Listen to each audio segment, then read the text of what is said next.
हमारे चैनल को सब्सक्राइब करें और बेल आइकन दबाएं।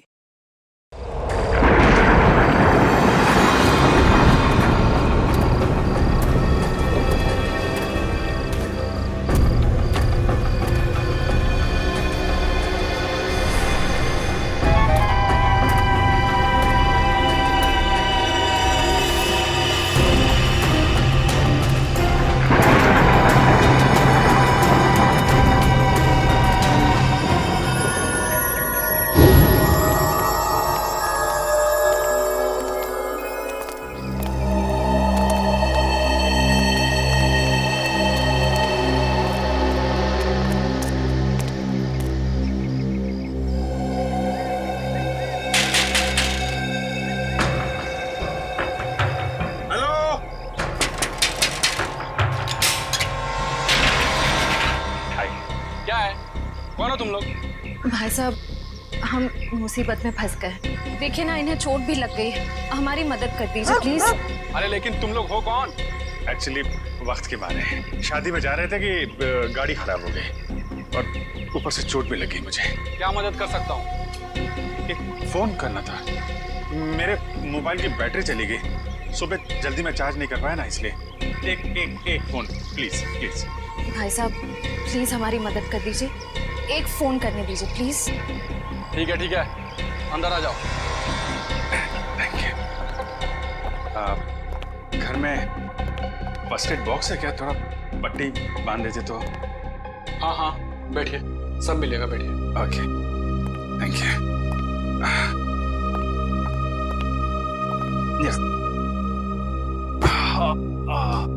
ओह, ये आपके पास पेन किलर है क्या? बहुत पेन हो रहा है। हाँ, वो भी मिलेगा। लीजिए, पहले आप पानी पीजिए। हाँ, या। मैं अपना मोबाइल और फर्स्ट एड बॉक्स लेकर आता हूँ, ठीक है? या।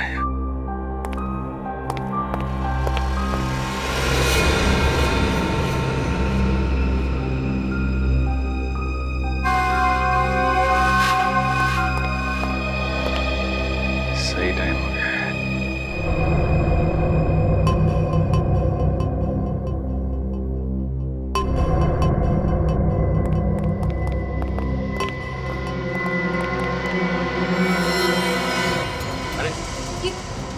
ये बंदूक क्यों? तुम लोग भी बड़े बेवकूफ हो, मदद मांगना है वो भी हमारे पास।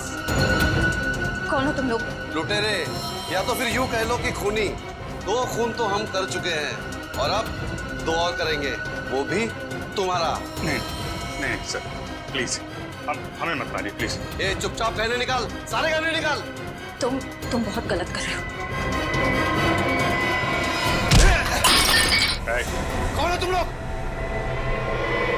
CID.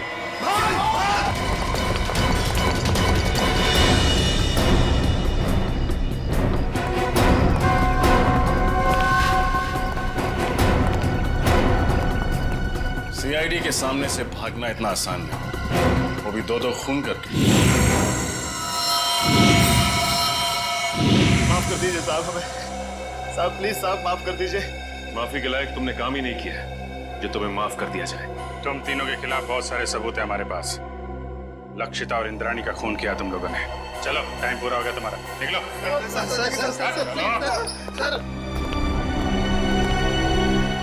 Good job. Thank you sir. चलो। जैसे कि आप देख रहे हैं, हम फिलहाल सीआईडी ब्यूरो में हैं। वहां से लाइव रिपोर्टिंग कर रहे हैं। पहले की तरह इस बार भी सीआईडी ऑफिसरों ने खतरनाक लैंड माफिया, जी हाँ, लेडी डॉन लक्षिता और इंद्राणी के खूनियों को पकड़ लिया है। उन तीनों खूनियों का नाम है विशाल, शौनक और राहुल। आइए अब सुनते हैं एसीपी प्रद्युमन का क्या कहना है। लक्षिता और इंद्राणी, इन दोनों के खूनी पकड़े गए और उन्होंने अपना गुनाह कबूल भी किया है। मगर आप लोगों ने इन तीनों को इतनी जल्दी पकड़ा कैसे? कभी कभी सबूत और फोरेंसिक की जांच जब सही दिशा में हो तो खूनी को पकड़ने में ज्यादा देर नहीं लगती। सर, ये तो बहुत हाई प्रोफाइल केस है। इसमें 2 माफिया डॉन्स का मर्डर हुआ है। क्या आपको किसी प्रकार का प्रेशर फेस करना पड़ा? हाँ, कभी कभी प्रेशर तो होता ही है, मगर हमने सबूत भी ऐसे इकट्ठे किए कि उन्हें हम फांसी तक पहुंचा ही देंगे।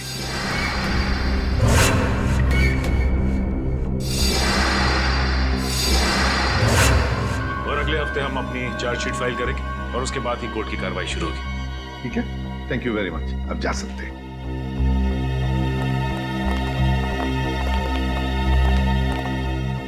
क्या हुआ दया? चुप क्यों? क्या परेशानी है? सर पता नहीं क्यों मेरा दिल नहीं मानता कि ये तीनों खूनी हैं।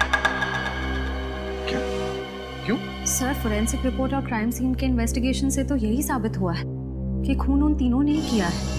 तो सबसे बड़ी बात तो ये है सर कि उन तीनों ने अपना गुनाह कबूल कर लिया है कि उन्होंने खून किए। दया सर, आपको कहीं ऐसा तो नहीं लगता ना कि हमने कहीं इन्वेस्टिगेशन में गलती की है या फिर कुछ नजरअंदाज किया है? नहीं, वैसे तो हमारे इस डबल मर्डर की तहकीकात सही दिशा में जा रही है, हमेशा की तरह से। इस बार भी हमने सारे सबूत इकट्ठा कर लिए, पर पता नहीं क्यों मुझे कुछ सही नहीं लग रहा सर। जो दिख रहा है शायद वो है नहीं, और जो है वो दिख नहीं रहा है। आसान के बोल।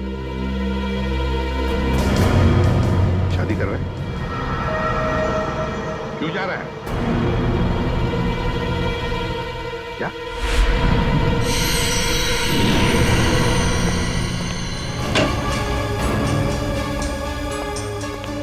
वो क्या रहा है? हाँ?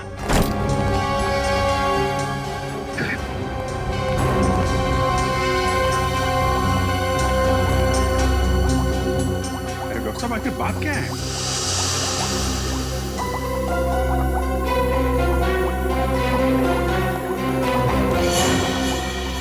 सालों के साथ छुट्टी पर जा रहे हैं और वापस कब लौटेंगे कुछ नहीं पता। क्या? छुट्टी पर जा रहे हैं? तू छुट्टी ले कैसे सकता है? हाँ? अरे यार, इसमें इतना हाइपर होने की क्या जरूरत है? हाँ?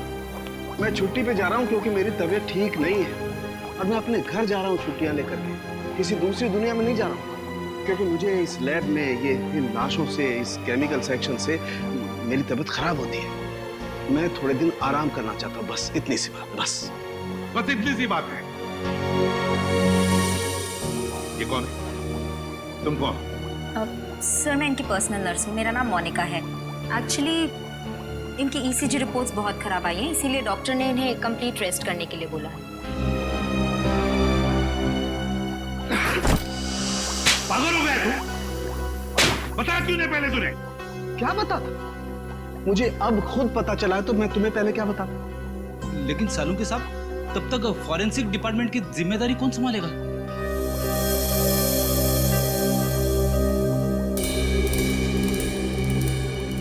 रेडी है, मुझे नहीं पता है। बॉस, किसी दूसरे फॉरेंसिक एक्सपर्ट को बुला लो। मैं कुछ दिन के लिए आराम करना चाहता हूँ।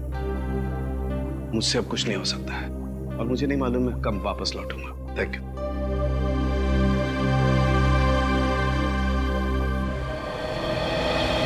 अच्छा हुआ आप लोग आ गए। बात क्या है तारिका?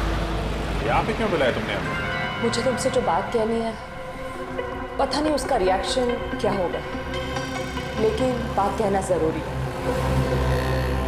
सालों के सर का बर्ताव और उनके काम करने का ढंग कुछ दिनों से बहुत अजीब हो गया है। क्या मतलब है तुम्हारा? देखो, आप लोग प्लीज मुझे गलत मत समझिए। सालों के सर मेरे गुरु हैं। मैंने इतने साल उनके साथ काम किया है और कितना कुछ सीखा है उनके पास से। लेकिन इस केस की फोरेंसिक जांच उन्होंने ठीक से नहीं की।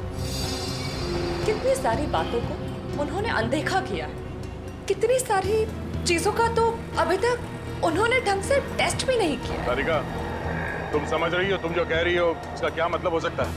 तारिका, 16 साल से सालुन के साथ हमारे साथ काम कर रहे हैं। वो सीआईडी को गुमराह क्यों करें?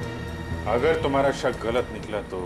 अगर आप लोगों ने मुझे गलत साबित किया तो सबसे ज्यादा खुशी मुझे ही होगी। डॉक्टर, तारिका की बातें अभी भी दिमाग में घूम रही है। आज तक कभी सालुन के साथ के लिए उसने कुछ नहीं कहा, लेकिन आज ये समझ में नहीं आ रहा है अब हमें क्या करना चाहिए। कभी लगता है कि डॉक्टर सालों के कभी ऐसा कर ही नहीं सकते, कभी लगता है कि मेरा शक सही था। कहीं ना कहीं इस केस में हमसे कुछ गलती हो रही है। ना एक्सपीरियंस आदमी है सालुन के साहब, लेकिन फिर क्या करें? एसीपी साहब को बोलना है? नहीं अभिजीत, भले एसीपी साहब डॉक्टर सालुंके से झगड़ते हो, पर वो कभी नहीं मानेंगे कि ये फॉरेंसिक रिपोर्ट डॉक्टर साहब ने ठीक नहीं बनवाई। ये बात तो है।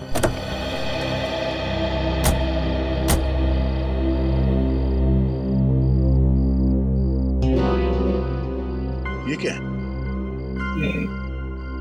मैं देख रहा हूं।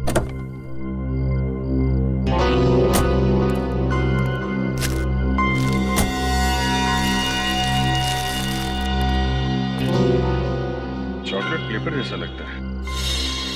चॉकलेट पेपर इतने प्यार से फोल्ड करके किसी ने वाइपर पे क्यों रखा?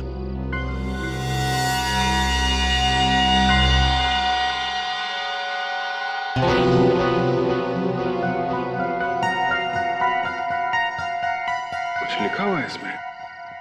कहीं कोई मैसेज तो नहीं हो सकता है, पर क्या है पढ़ने में आ नहीं रहा। चल के देख।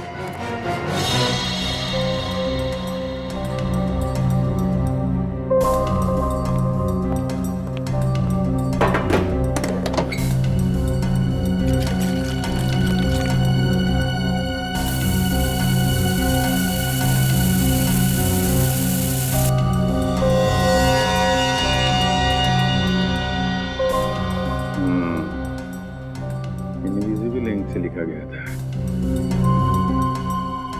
Hotel red central. Red central? Lakshita और इंद्राणी की काम वाली सफू भाई ने भी होटल रेड सेंट्रल का ही नाम लिया था। लक्षिता मैडम और इंद्रानी मैडम 10 सितंबर को रेड सेंटर होटल में जाने वाले थे। होटल रेड सेंट्रल 111 10/9 111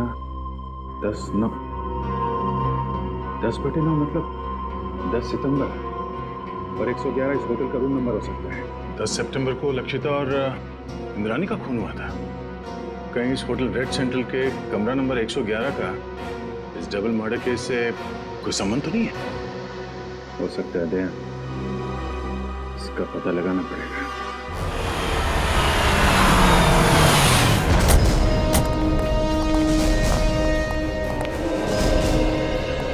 होटल का मैनेजर कौन है? सर वो रहे। Yes sir. 10 सितंबर को कमरा नंबर 111 में कौन ठहरा हुआ था? कोई नहीं, वहाँ कोई गेस्ट नहीं रुका। देख, झूठ मत बोल, समझा? सर मैं झूठ नहीं बोल रहा हूँ, वो तो हमारा स्टाफ रूम है। स्टाफ? जी, वो हमारे असिस्टेंट मैनेजर अंगद को दिया गया है। Angad assistant manager? जरा इस अंगद को बुला। सर वो तो अभी यहाँ नहीं है। ये डिटेल्स तो होंगी आपके पास? Yes sir. राइट।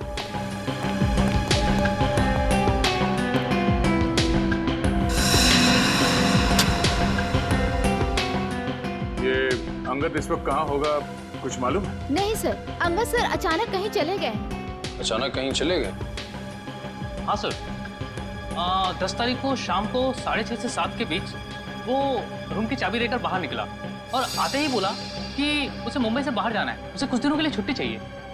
और कहाँ गया ये बता के नहीं गया? नहीं सर, इनफैक्ट वो अपना सामान लेने अपने रूम में भी नहीं आया। और उस दिन से उनका कमरा खोला भी नहीं गया है। तो आप खोलिए, हमें कमरा नंबर 111 की तलाशी लेनी है। पूरी राहुल, विशाल और शौनक, इन तीनों के खिलाफ चार्जशीट फाइल करने से पहले सब कुछ अच्छी तरह से दोबारा चेक करो। फोरेंसिक रिपोर्ट, गवाहों के बयान और फिर उन तीनों की स्टेटमेंट भी, जिसमें उन्होंने कबूल किया कि ये खून उन्होंने किए। हाँ सर, मैंने सारे पेपर्स इकट्ठे कर लिए। देखा सर वो सर, जय का फोन आया था, थोड़ा लेट आ रहा है। कह रहा था कुछ जरूरी काम निपटाने उसे। अब इसमें एक बात समझ में नहीं आ रही है, आज इतने सालों से हम लोग एक साथ काम कर रहे हैं, किसी भी इन्वेस्टिगेशन में दो राय नहीं हुई, मगर इसी केस में, पर्टिकुलरली इसी केस में पता नहीं क्यों दया को यकीन क्यों नहीं होता। सर, उसे लग रहा है कि तहकीकात में कुछ कमी रह गई है सर। क्यों ऐसे लग रहा है? सब कुछ तो ठीक ठाक है, सब कुछ ठीक ठाक है, समझ में नहीं आ रहा है क्यों?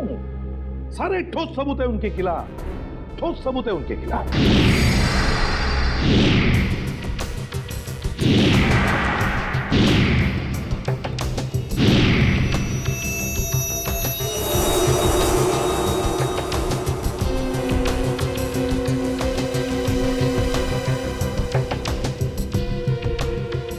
सर, लक्षिता को माथे पे गोली मारी गई है और इंद्रानी को गले पे।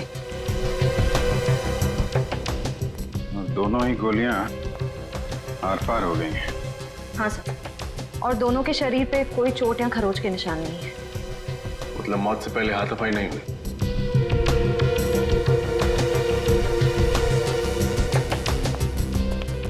जब इन दोनों की मौत हुई तुम कहाँ थे? साहब आगे नाके पे पान की दुकान है, मैं वही पान खाने गया था साहब। ड्यूटी छोड़कर पान की दुकान के चक्कर लगाते हो हाँ? सब मेरी गलती है साहब। मैं जब वापस लौटा तो देखा वो तीनों खूनी भाग रहे थे साहब। तुमने खूनियों को भागते हुए देखा? हाँ साहब, लक्षिता मैडम और इंद्राणी मैडम के दुश्मन थे साहब। उनके हाथ में बंदूक भी थी साहब। कौन है दुश्मन उनका? सर वो विशाल, शौनक और राहुल।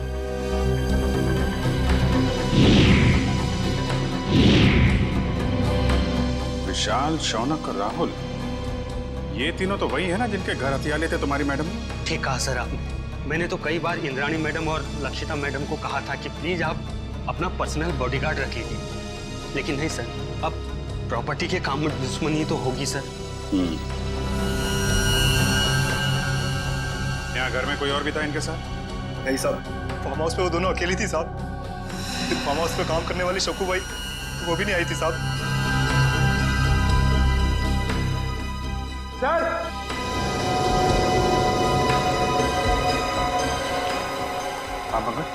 सर ये देखिए, यहाँ पे ये खून है और जूते जैसा कोई निशान बना है वहाँ पे। खूनी का सर ये देखिए, यहाँ पे ये खून है और जूते जैसा कोई निशान बना है वहाँ पे। खूनी का हो सकता है, लेकिन सर खून यहाँ पर कैसे है? हाँ सर, जब खूनी ने लक्षिता और इंद्राणी पे गोली चलाई तो वो लोग सोफे के आसपास बैठे हुए थे, तो खून वहाँ होना चाहिए था। खून यहाँ पे कैसे है? ठीक है ना, लेकिन ये भी हो सकता है कि उनको गोली मारने के बाद खूनी यहाँ से भाग रहे हो और कोई सीढ़ी पे लड़खड़ा के गिर गया, चोट लग गई और खून निकल आया। ऐसा ही हो सकता है। पंकज, ये दीवार पे जितने भी बुलेट्स हैं सबको निकालो और फोरेंसिक लैब भेज दो। सर फिर तो बैलिस्टिक रिपोर्ट से पता चल जाएगा कि लक्षिता और इंद्राणी पे यही गोलियां चली थी। करेक्ट, और उंगलियों के निशान और खून की जांच से ये भी पता चल जाएगा कि वो खून विशाल, शौनक और राहुल में से किसका है।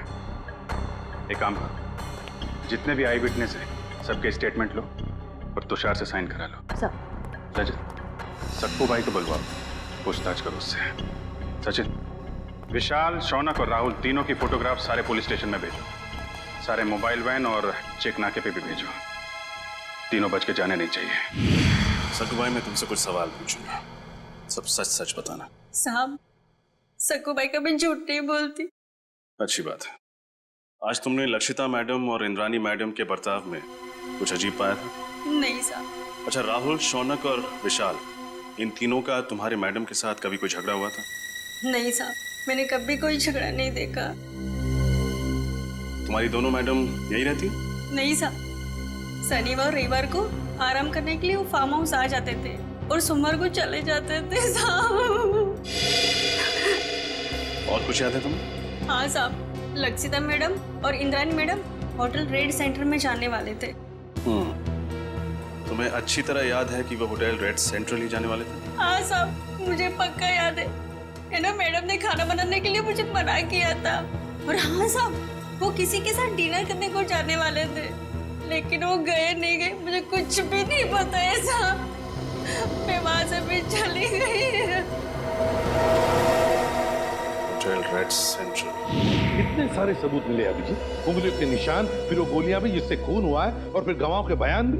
वही तो सर, उन तीनों के पास इंद्राणी और लक्षिता को मारने का कारण भी था, क्योंकि उन्होंने उन तीनों को बेघर किया था। यहाँ तक कि वॉचमैन ने भी उन्हें खून करके भागते हुए देखा था। और साळुंखे साहब ने भी बताया है, उन्हीं की गोलियों से मौत हुई है लक्षिता और इंद्राणी की। साळुंखे की रिपोर्ट कभी गलत नहीं होती, कभी गलत नहीं होती। लेकिन इस केस की फोरेंसिक जांच उन्होंने ठीक से नहीं की।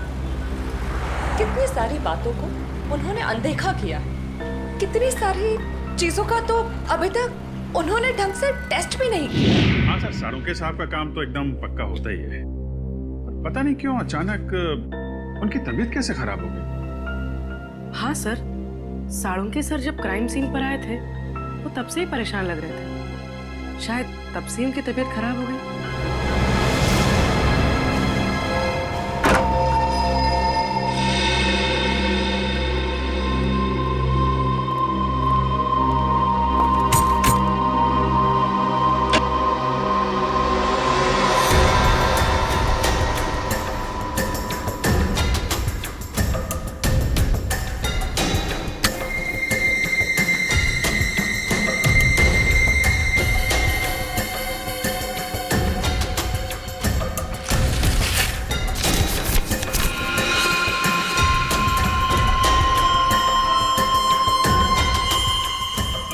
ब्लड सैंपल कलेक्ट करने की बॉटल है।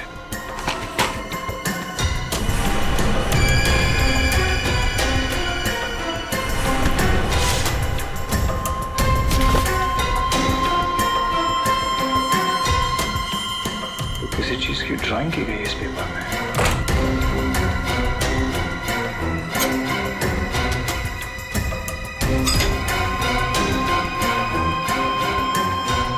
उंगलियों के निशान।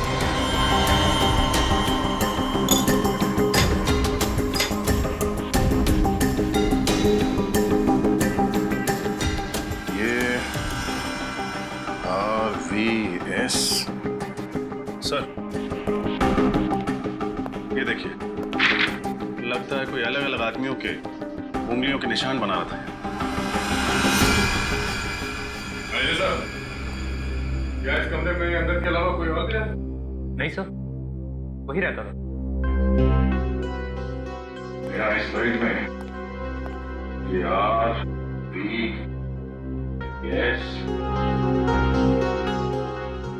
RVS क्या हो सकता है सर?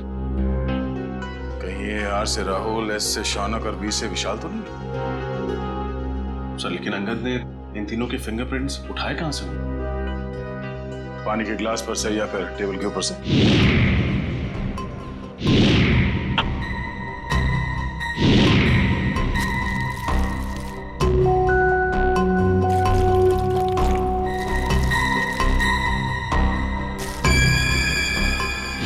सर, ये देखिए सर, इस पेपर पे कुछ ड्राइंग बनाए गए हैं और ये ब्लड सैंपल की बोतल मिली है सर। तो लगता है इंद्रानी और लक्षिता के मर्डर में ये संगत का हाथ है सर। ये काम करो, ये सारे सबूत और ये ब्लड स्लाइड्स इसे डॉक्टर तारिका के पास भेज दो। हमें इस अंगद को जल्द से जल्द ढूंढना होगा। बहुत बड़ा हाथ है उसका इस केस में।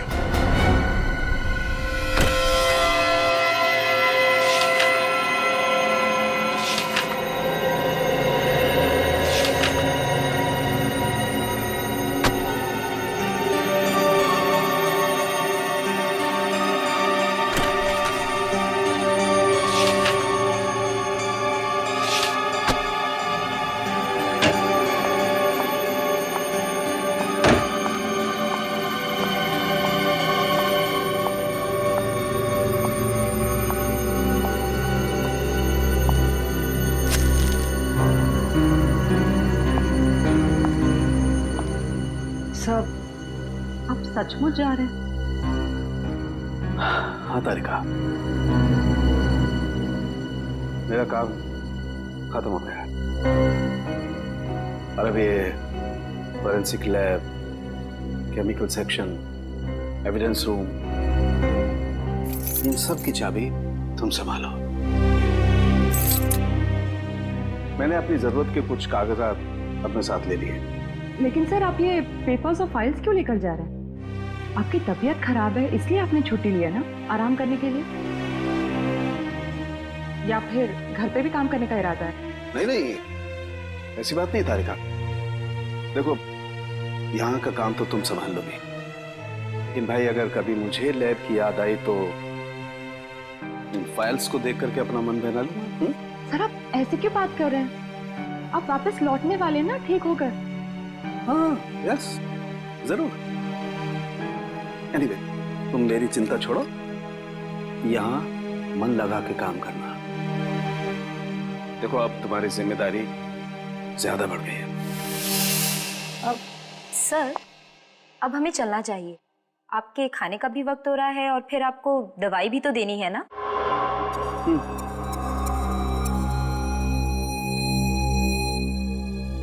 ओके तारिका। सर अपना ख्याल रखिएगा और जल्दी से ठीक होकर वापस आइए। And you take care of yourself. चलिए।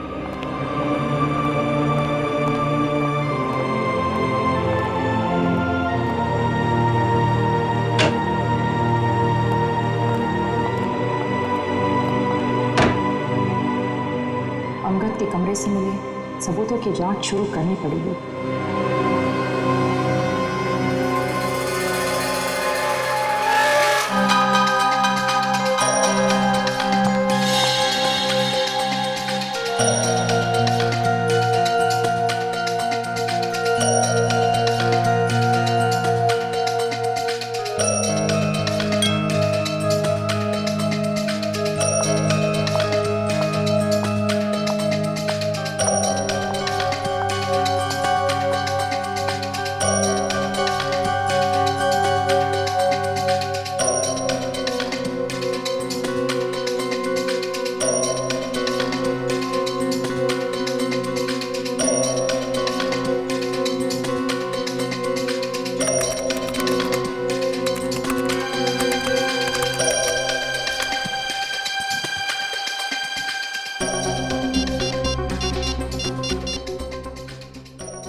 फैक्ट जी मुझे डीएनए की जांच करवानी है। हाँ, स्लाइड और रेफरेंस फाइल दोनों भी रेडी है।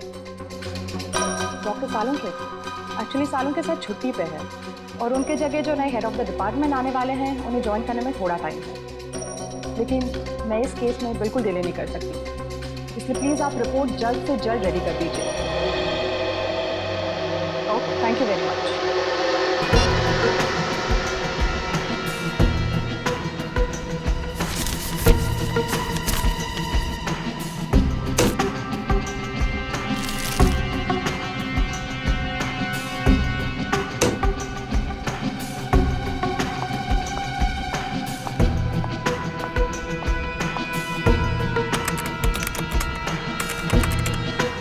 कौन? ये कैसे हो सकता है?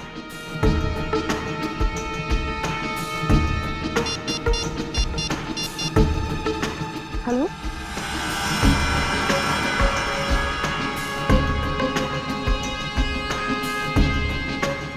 इसलिए आपको पूरा यकीन है कि वो खून उन्हीं का है? न जाने डॉक्टर तारिका को आप क्या पता चला है। जब उनका फोन आया था तो काफी परेशान लग रही थी। कोई तो बड़ी बात होगी अभिजीत। मुझे लगता है लक्षिता और इंद्राणी के मर्डर केस को रीओपन करना चाहिए और नए सिरे से तहकीकात करनी चाहिए। हमारा शक सही निकला। फिंगरप्रिंट और डीएनए रिपोर्ट।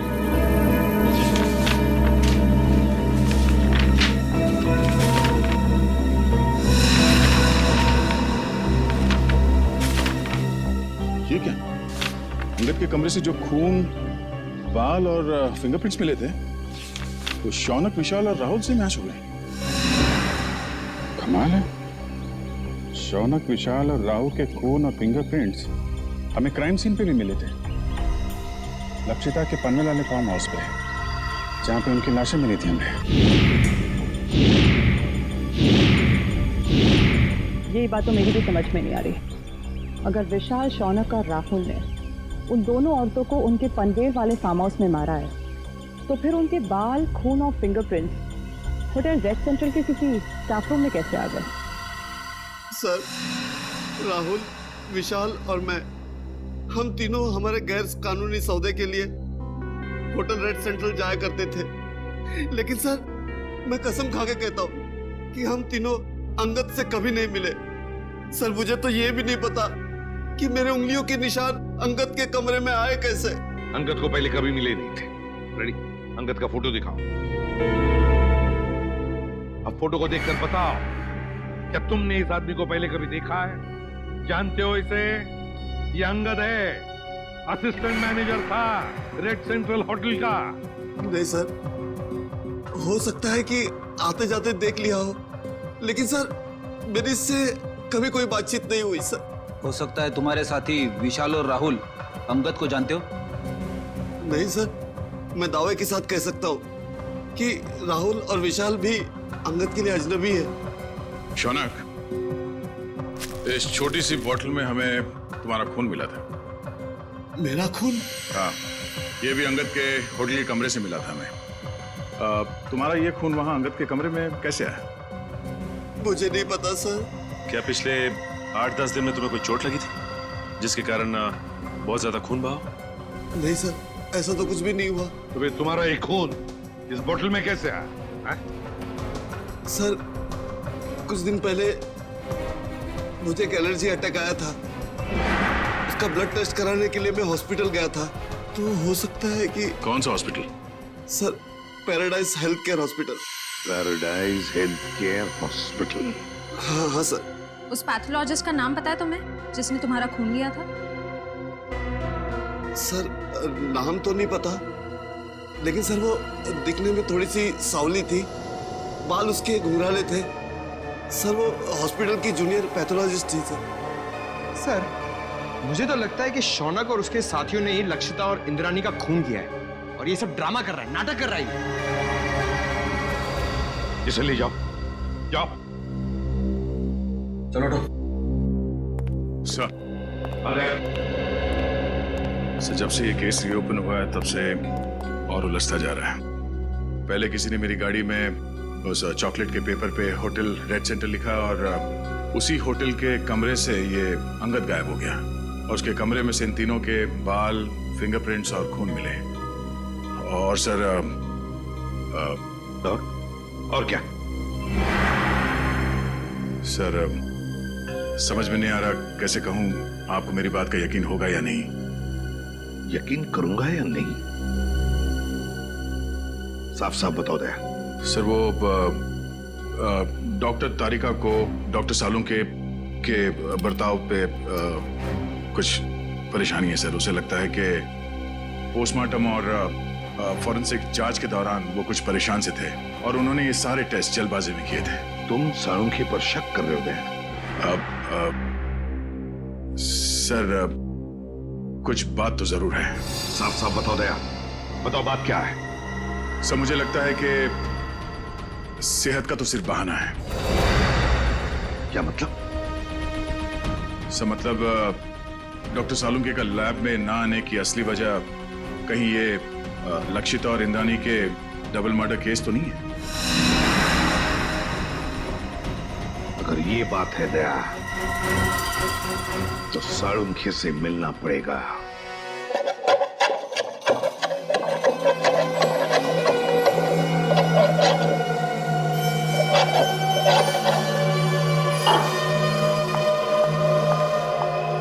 खाना काम कर रहा हूँ ना, देखने दे, रख दो, बाद में खाऊंगा। आप रुकिए, मैं देखती हूँ।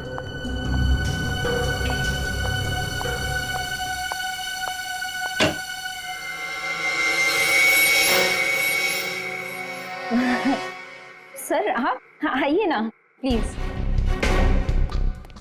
अरे प्रतिमा, दया, अरे आप सब लोग यहाँ? हाँ, तू इतना चौंक क्यों है हमें देखकर? नहीं मतलब आप सब लोग यहाँ मेरे घर पे इस वक्त किस लिए?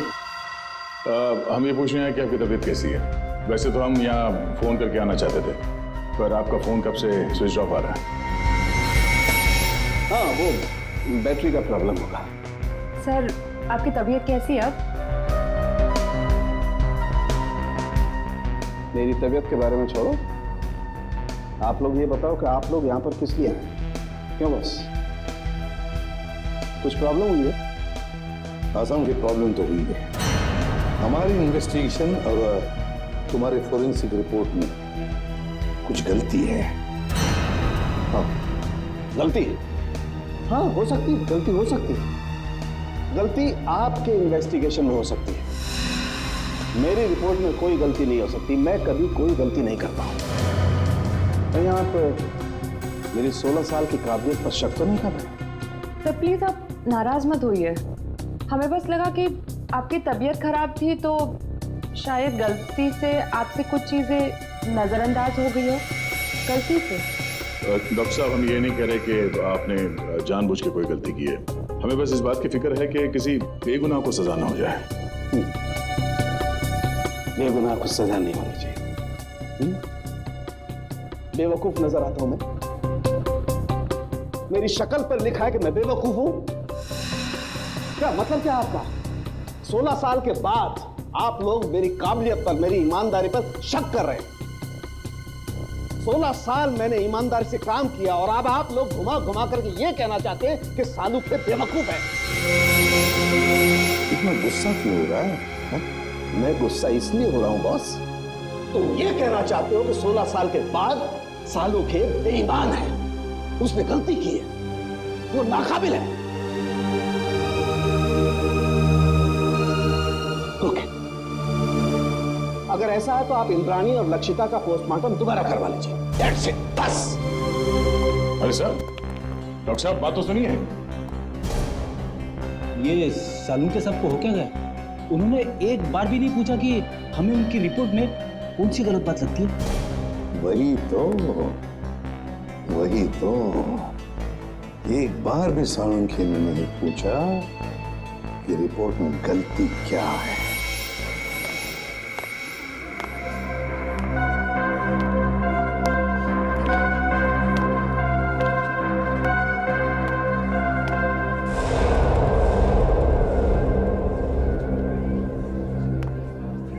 भाई साहब, हाँ ये स्लिप देखकर बताइए।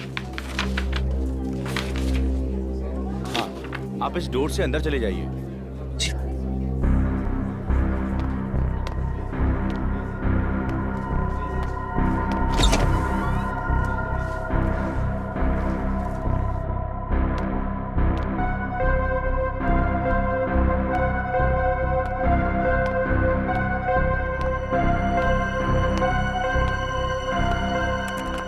मैडम, ये आप उस कुर्सी पे बैठ जाइए। ठीक है।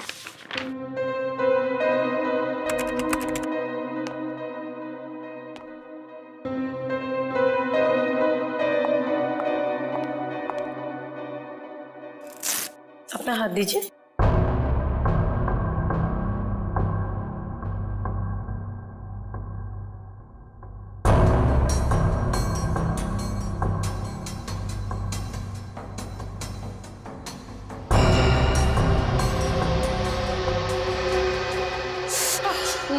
मुझे बहुत डर लग रहा है। घबराइए मत, आपको कुछ नहीं होगा। लीजिए।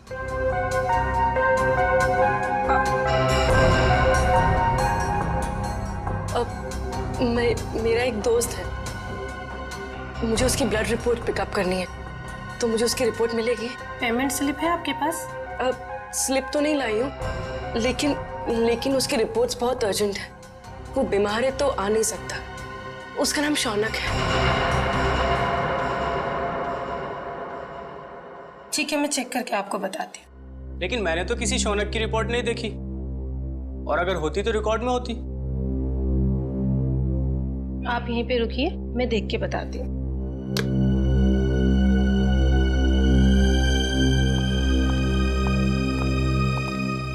एक्सक्यूज मी, आप एक एक करके आइए। ये मेरे साथ है। आपके साथ है तो आप इन्हें कहिए कि बाहर इंतजार करें। सीआईडी किसी का इंतजार नहीं करती। सीआईडी? शौनक की रिपोर्ट कहाँ है? जल्दी बताओ। मुझे नहीं पता, मैं सच कह रही हूँ, मुझे कुछ भी नहीं पता। क्या किया तुमने शौनक के ब्लड सैंपल के साथ?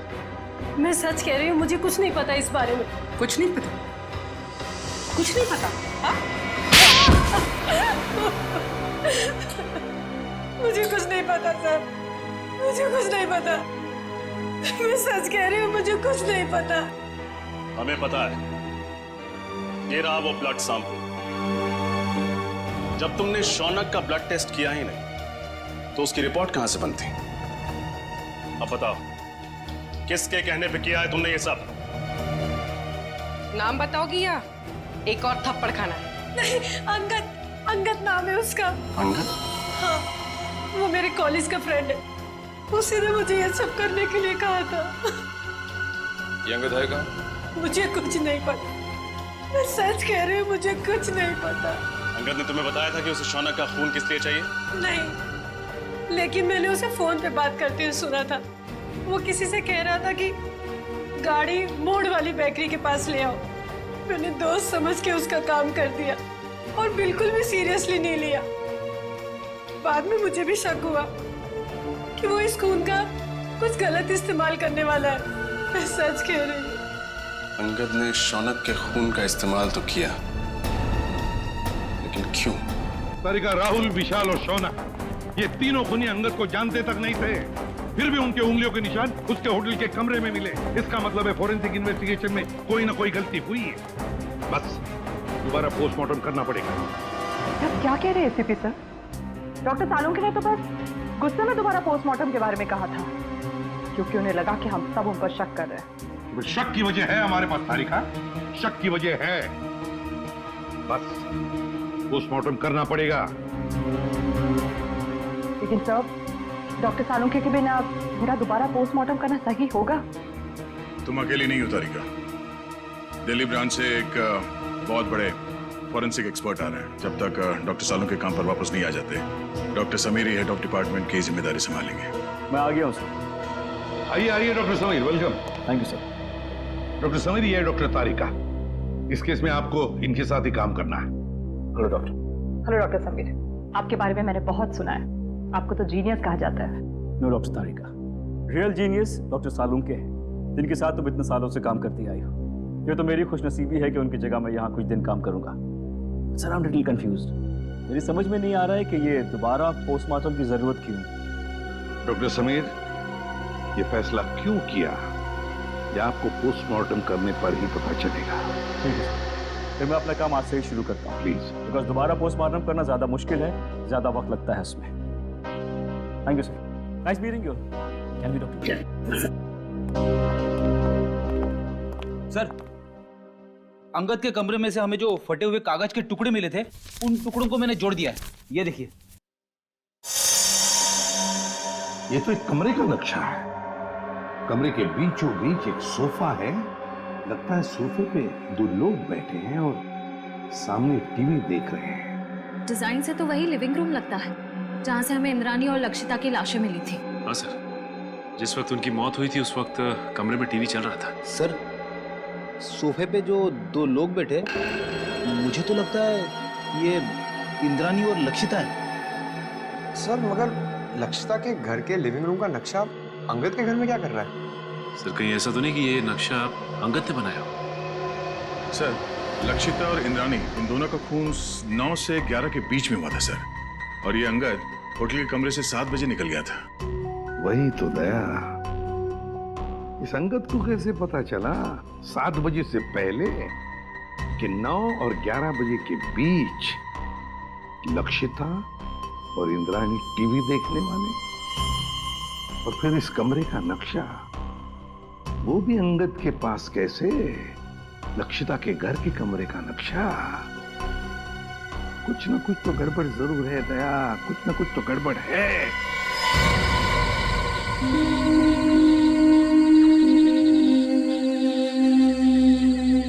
आप लोगों ने पुलिस बीट को फोन किया था? जी हाँ। क्या हुआ यहाँ पे? हम लोग यहाँ से जा रहे थे तो इस कार को इस हालत में देखा तो आपको फोन किया। आगे की सीट में एक आदमी है, शायद मर गया है।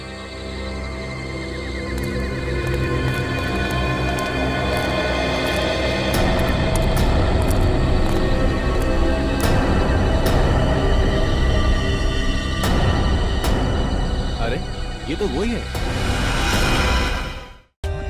For more updates, subscribe to our channel, click the show links and enjoy watching the videos.